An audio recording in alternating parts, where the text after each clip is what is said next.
for having me. It's nerve-wracking doing a gig in someone's house because if you do a gig at a comedy club, you can just sort of leave. Do you know what I mean? But if you do a gig in someone's house, you have to say thanks for having me at the end, and it makes it fucking. It's a great house though, isn't it? It's fucking huge. I love this. I love the fridge. The fridge is very nice. The fridge has got a fucking computer screen into one door, and yet you don't have a ceiling or floors. That's a man who's prioritised his beer over his general fucking well-being. That's nice, cool. I've not done comedy inside for 5 months, maybe a little bit over that. So that's 5 months not doing a job, 5 months not practicing, 5 months not getting stage time. And I'll be honest, I wasn't that good when I left. The last time I gigged in Wirral, it went so bad that at the end of the show, a guy came up to me and he said, I wouldn't watch you if you were going on in my own fucking house. It feels like a hollow victory, if anything. I'm just joking, by the way, I'm fucking quality. Dead good. You ever seen Live at the Apollo? Same. Oh man.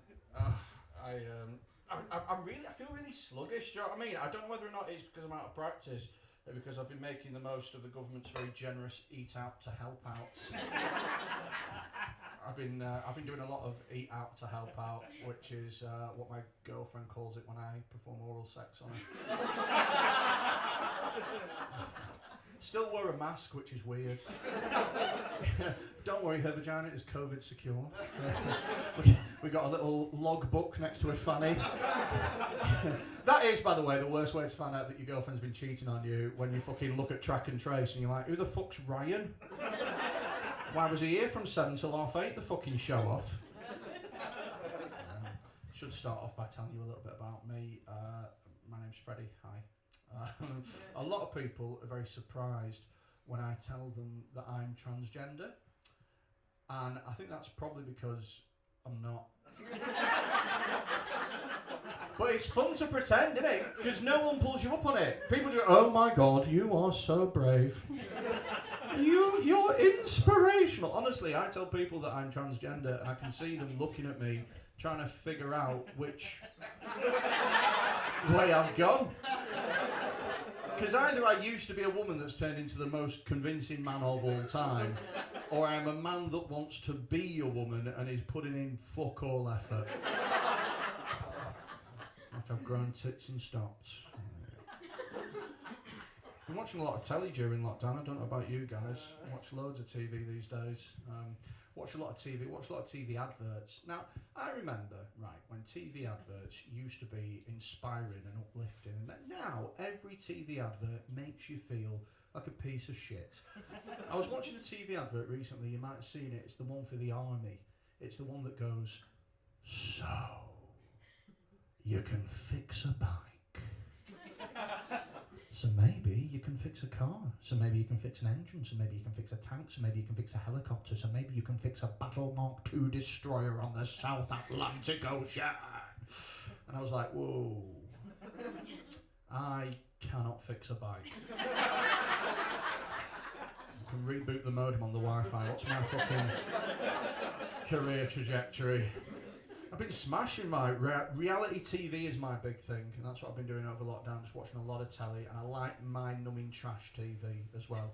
I don't like fucking documentaries. I don't like Blue Planet where you've got to fucking learn things. I don't trust people that work a 40-hour week and then come home and relax by fucking learning about animals and the duck-billed platypus is native to a fuck. I don't give a shit. I just want to watch mongs argue. That's what I fucking want to watch. Do you know what I mean? I watch Love Island is one of my favourites. I fucking love a bit of Love Island. I love it. I love Love Island. But the thing is there's been controversy recently about Love Island. People have been, last couple of seasons, people have been kicking off because there's not enough body diversity. There's not enough body diversity on the show. Where's the no body diversity? Where's the body diversity? And if you don't know what that means, it's code for why are there no fat cunts? Yeah. Who would watch Fat Love Island? That'd be fucking tragic. Just a load of people led around moaning that it's too fucking hot. Occasionally one of them goes in the pool with a t-shirt still on. Every once in a while, oh, I've got a text. Oh, it's Deliveroo.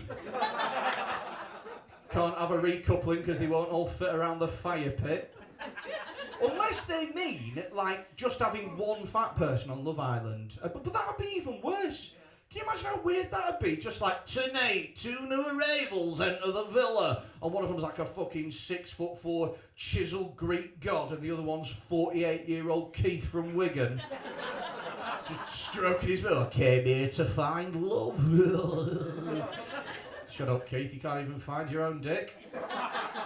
Here's the reason, and I'm going to tell you this, right, as a fat man. The reason that there ain't no fat people on Love Island is because we don't want to be on Love Island. There's nothing to do apart from lift weights surrounded by beautiful women that don't want to fuck you. That is our idea of torture. Call me when there's Slag Island.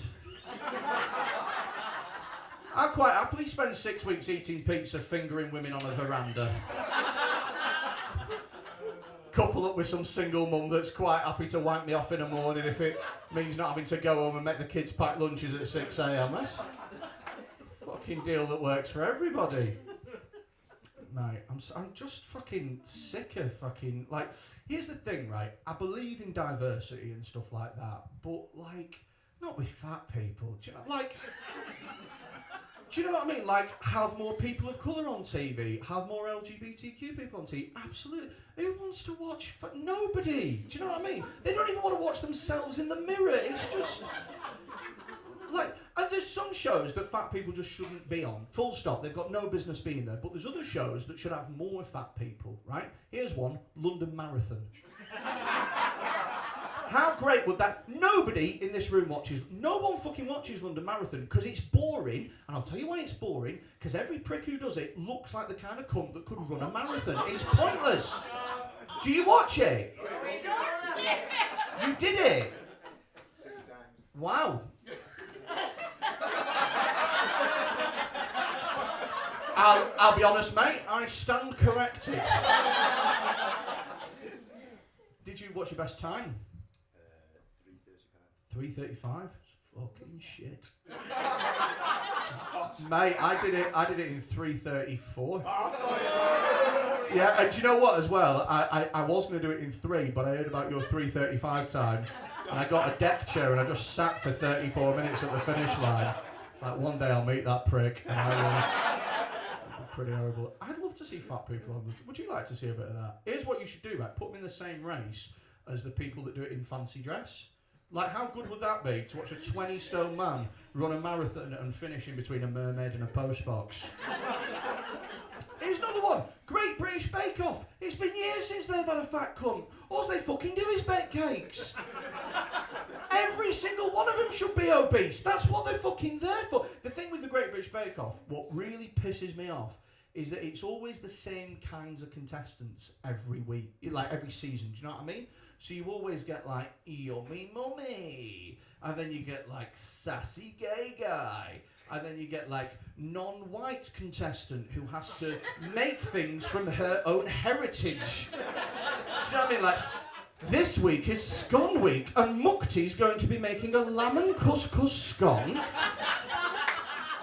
inspired by her Moroccan heritage.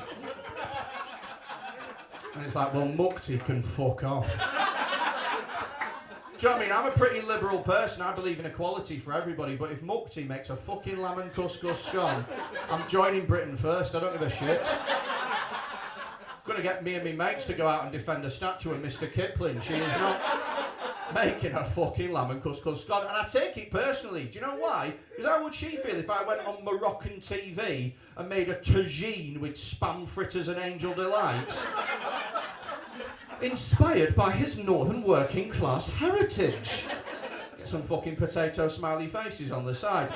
And the thing is as well is the judges never fucking call them up on it. The judges are, lovely flavours, very interesting. They never go, what the fuck is this? Why am I eating a spicy scone, Mukti, you mad bitch? Why have my scone got paprika on it? Up your fucking game. Not going to be Starbaker with that fucking nonsense, are you, mucked? Oh, mate, I think coronavirus has turned me more xenophobic. It's fucking weird, mate. Like before COVID-19, I used to be all like fucking, you know, open borders, I voted Remain, you know, and then once coronavirus kicked off, I was like, close the fucking borders. I saw what was happening in Italy and fucking Spain. I don't want them coming over here, coughing on our pensioners. It got so bad, my missus brought home a jar of Dolmio. I wouldn't let it in the fucking house. We're meant to be having that for dinner, it's staying in the fucking garden. What's for tea? Spaghetti with breathing difficulties. Besides, I've just made a tagine with spam fritters and angel delight. Do you know what worries me most? Right, and I'll tell you this, I don't know if you've thought about this, but I have, is that we're living in a point of history now. I don't know if you've thought about that, but we're living in a time of history that people will ask you about for decades to come. Your kids are going to ask you about this, your grandkids are going to ask you about this. And I'm worried about what I'm going to, like, when my grandkids come to me and they say, Grandpa, tell us the story of the Great Lockdown. Tell us the story of the time where you had 6 months where you physically couldn't leave the house and the government gave you money to be there and just told you to stay at home. What sort of amazing things did you do during that time? How did you occupy your time to make you a better person? What sort of things did you do to learn and to grow and to become better? And I'm going to have to think of something which isn't the truth. Which is that I damn near tried to pull my own dick off. I had a wank the other day. I stopped. I was like, why am I doing this? I'm not even enjoying it. It's like I wasn't putting any technique into it. It was like I was mashing spuds. I was just like fucking. I've watched so much fucking porn during lockdown. It's incredible. I've gotten to the point now where I Google a random word followed by the word porn just to see what fucking comes up. Like the other day I Googled millennial porn, just clicked on the first thing and it was a website full of property prices from the 1990s. Just fucking rubbing myself to floor plans. I was like, oh, I'd smash that. Partition a wall through, you know, open up the kitchen and put a fucking floor in it.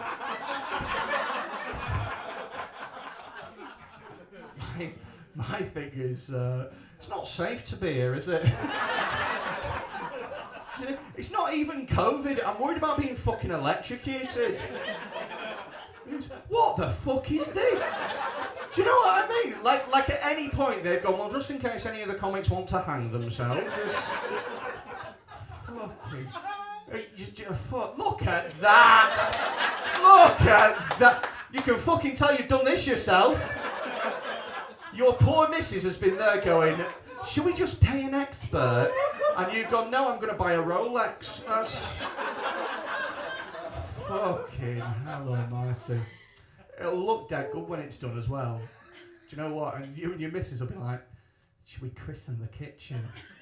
And you'll be fucking and you'll go, remember when they did that gig here?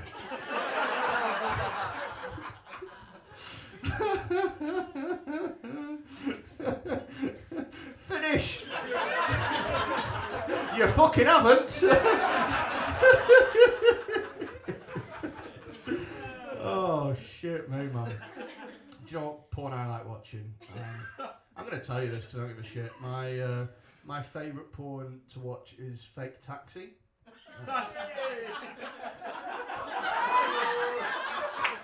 Thank you very much, gentlemen.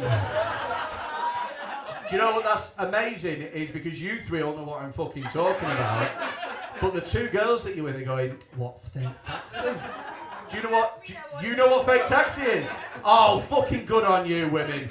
Tell you what, good on modern day feminism. You girls like to rub one out as much as anyone else.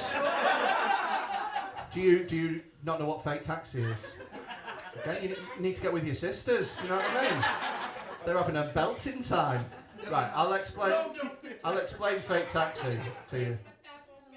It's you what? Don't explain to my parents what fake taxi Oh, this is your parents? Okay, so are you familiar with Uber? It's fuck all like that. Right, so here's what happens. Here's what fake taxi is, right? So you get like, there's like a woman who's like waiting for a... mate, you're looking round, but there's no fucking chance they've got internet connection in here. I bet he has as well. I bet he sorted it out super fucking fast. Damn right he has. Because fake taxi's like 17 minutes long. It takes streaming. Right, so here's the thing, right? So what happens is there's like a woman waiting for a taxi and she's like, and the taxi driver pulls up and she gets in and he's like, oh, where are you going to? And she always says something sexy. So she's always like, I'm just going to Zumba. Do you know, like, I'm going to aquarobics with my lesbian friends. Do you know, it's never like, I'm off to do the big shop at Farm Foods. You know, like. So they drive up, right, and then they drive and they're talking for a little bit. You just fucking skip that bit. And then... don't care about your life. And then you park up, and it's always like a small amount. It's never like a fucking airport fare. Do you know what I mean? It's always like that's £12.70, and she goes, "Oh, I've not got it." And then the taxi driver goes, "Oh, well, I need the money. Do you know what I mean? I'm a small business, and it's times are quite difficult, and the self-employed support scheme only lasted till August." And also as well, I've kind of been fizzling me taxes and not been declaring stuff for the past 2 years. And that came to fucking bite me in the arse, and now I've got to do gigs in people's fucking kitchens. So she says, oh, I need the money, and she goes, "Oh, well, for not got it." And he goes, "Well, I need it," and she goes, "Suck your dick." And that's it. Goes from zero to dick sucking fucking quick. There's no haggling. Do you know what I mean? Like, if you're a fan of Dickinson's Real Deal, you're going to be sorely disappointed. Like, David Dickinson doesn't jump out and go, £20, £40. I think you can get more for your blowjob at auction. Come on. And then, I'll be honest, I've no fucking idea how it finishes. I've never made it that far. Half the time I've come before he's even turned the meter on. This is great, man. I'm so glad that we get to like you've seen your mum and dad over lockdown and shit, you know. I've not seen mine for like 5 months, and I've never been fucking happier. Like I love my mum, but I don't like her. Do you know what I mean by that? Like, I love her. She's my mum. I fucking love her. But if I have to spend more than half an hour with her, I just want to, because she pisses me off. Do you know what I mean? Like, here's the thing, right, that does my head in about. I'll tell you why, right, is my mum is very passive aggressive, and I don't like that about her. It does my fucking. She never just says what she don't like. She always leaves like little fucking hints about the stuff that she does. And you do that as well, because you're nodding, don't you? It's a fucking mum thing, and it's irritating as fuck. Here's the thing that my mum does, right? She doesn't like my beard, right? But rather than just say, "I don't like your beard," she leaves little passive-aggressive comments that she hopes I'll fucking pick up. Like, she'll say things like, "I don't understand why anyone would want to look like a paedophile."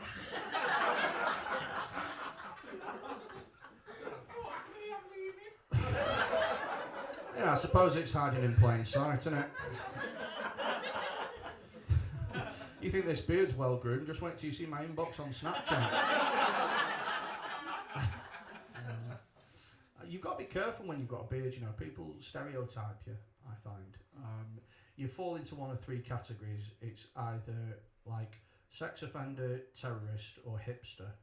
And I don't know which one's the fucking worst, do you know what I mean? But you've got to be careful what you say, because it sounds weird. I'll give you an example, right? Recently, a friend of my partner's had a baby, right? And so she made me go around to her house with my girlfriend, and there was my girlfriend, me, this woman who's like a mutual friend, and then the new mum, and then we all just looked at the baby and complimented it, and that was like, I didn't want to fucking give a fucking shit, do you know what I mean? But could not give a fuck. But like, they were all getting involved in it, do you know what I mean? So like my fucking this woman, she goes, "She's got such beautiful eyes," and all the other girls went, "Oh my god, she does have really beautiful eyes.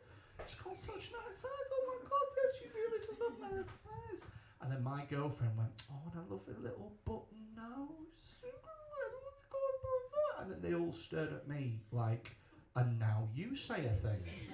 Which I hadn't prepared. I was only fucking half listening, to be honest with you.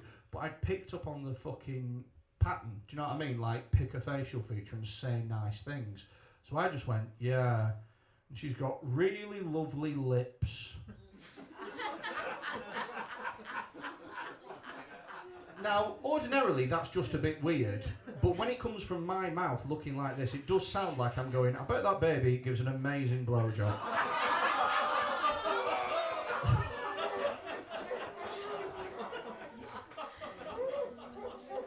Thanks for having me. I get...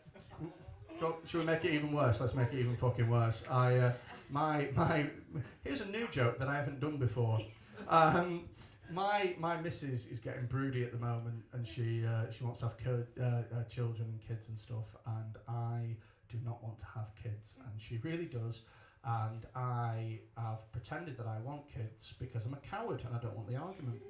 So what I do though is I just sort of put her off every time, like I pretend like I really want kids, but I just try and put her off and do. It's basically like, right, occasionally when my missus goes food shopping, she'll buy a load of fucking random food that I don't want to fucking eat that sounds gross, but rather than having the argument with her about why she's buying this fucking shit, what I do is I pretend that I want to eat it, and then I make excuses, and then I wait for the food to go off, and then I throw it away. But I'm basically trying to do that, but with a uterus. I want to turn around at 40, look at her ovaries and go, I think these eggs have gone off. That's the first time I've ever done that joke. And in comedy, it's known as a fucking gamble. And that's when there's a fire exit behind me, where there fucking isn't, because I'm not fitting out that window, am I? Grab the electric cable. I'll tell you this before I go. It's been fairly fun, this, hasn't it? Actually, Yeah. It's been lovely, and thank you very much for having us. What I would say is, I don't know if Rob's mentioned it, but what I would say is that, you know, we were meant to originally do this outside, but due to the rain, we could not, and we are all in here, and there is not a fucking chance that this is COVID compliant. And apparently, everybody would get £100 fine if the council ever found out about this. And I'm just saying that we are fucking recording it. So unless you give generously in the bucket at the end, you might find yourself on the wrong end of a fucking online witch hunt. Sweet. We're all just one big family. It's comedy in a gypsy's house. Council will come round and check that you've got fucking caravan wheels on the back of this. Sweet. I'll tell you this before I go. I've missed certain things in life. One of the things that I've really missed is chatting to my nephew. I've got a really good relationship with my nephew. My nephew is 15 years old, and he's at that age now where he's becoming sexually active. And what he'll do is, because we're good mates and because we've got that kind of relationship, occasionally he will ask me questions about sex that he's too embarrassed to ask his mum and dad. So he came up to me not too long ago and he asked me a question. He said, Uncle Freddie, do women like it when you blow on the clitoris? And I had to be honest and be like, I've got no fucking idea. Is that a thing? I don't know. Like, it had me questioning my life choices. I was like, maybe women really like lads with asthma. That's like, maybe that's why they teach boys the recorder at school. So we'll get our technique down, like our blowing technique, and we'll be able to make a woman very happy by playing Frere Jacques on Fanny, yeah.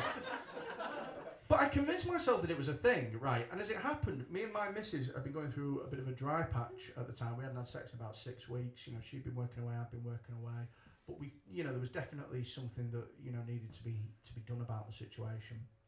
And when I heard about this, I was like, oh, I know what I'm going to do to put the spark back in our relationship. You know, like when she comes home tonight, I'm going to rock her fucking world. So she came home, I led her straight into the bedroom. I I put her on the bed and I started giving her like a lovely sensual little massage. And then I got one of those shitty little fucking Ann Summers blindfolds and I put her over like that. And then I put her onto her back and I started kissing and making my way down all sexy.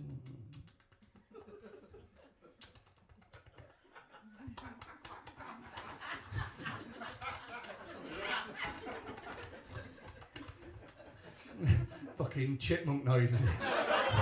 I had Alvin, Simon and Theodore fucking helping me. I got to fucking... I went down on her like I was blowing out candles on a birthday cake. I nearly made a wish. At one point I got so into it I started singing. I was like, for she's a jolly good fellow. We got into a big argument. She didn't speak to me for 4 days. She proper kicked off, right? And I've only just found out the reason that she got so mad, right? It's because when you're a comedian, people think that you are incapable of being serious about anything, right? And that's why she got so mad, right? She thought that I was going down there and I was making a joke about how long it had been since we last had sex. So she thought I'd gone down on her and I was pretending to blow away the cobwebs from her vagina. You know, since I started doing that joke, somebody's actually told me that you should not do that under any circumstances because apparently if you try that, then it can give a woman a pulmonary embolism because you blow an air bubble up there and she could die. And when I heard about that, my first thought was, what an episode of Jonathan Creek that would be. Imagine going to prison for that. Rest of your life being known as the pussy bubble murderer. Getting into prison, first day on the yard, some big guy comes up to you. What are you in for? We'll get your dick out and you'll find out, mate. Trying to fucking blow air bubbles up the shaft, just like... Oh, you're going to be sorry in 2 weeks, motherfucker. What a way to end. This has been, like I say, it's been loads of fun. And thank you ever so much for having us. And we hope to see you at comedy clubs again very soon. I'm sure Rob's going to mention it, but what we do at the end is we literally, Rob has his hat like that, and if you can pop in some money for us, that will help us cover costs and transport and things like that. The money's split between 4 acts and stuff like that. It just helps us cover costs and things. But thank you ever so much. We hope you've had a nice show, and we will see you again at a comedy club very soon. I've been Freddie Quinn. Thank you very much.